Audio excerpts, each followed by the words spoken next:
So, what is inside a laptop?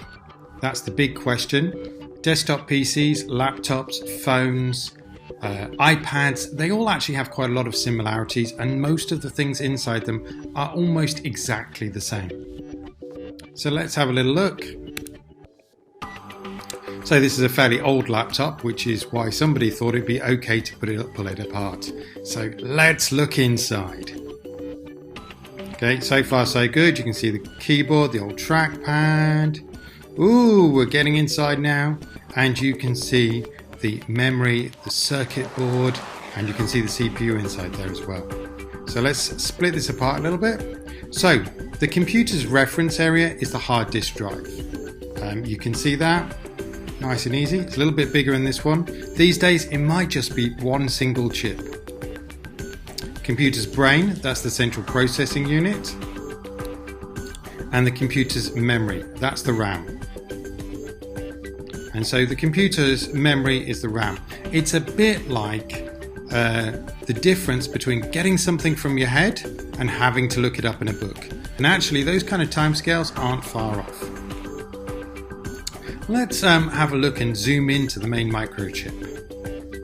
So at the moment you can see what we can see almost with the naked eye, using a good zoom in. I'm afraid when we get to the scanning electron microscope we are going black and white. But you can see it's a city of silicon, and at 6 microns it's getting pretty tiny.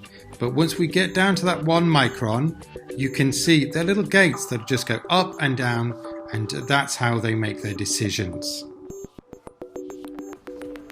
Right, so how big are these decisions, and why can everything just be done from one little bit? So this is a bit of a refresher for some of you, but when we measure memory, 1 bit is 1 switch. That's a simple on or off.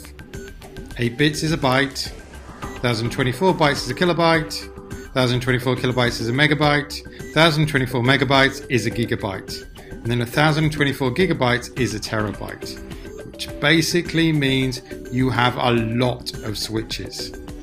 And that is why computers can remember so much. Now I want to have a look at the differences between what each thing does. So what's this? Any ideas? Pause the video. Have a little guess. Well, it's the central processing unit. There's a hard disk drive in there that's a flash. Did you guess what it was? No, it wasn't a laptop. It was an iPad. So what else is important? Here are some ideas, and over the next part of the lesson you're going to research some of these and see what you need and what you don't need.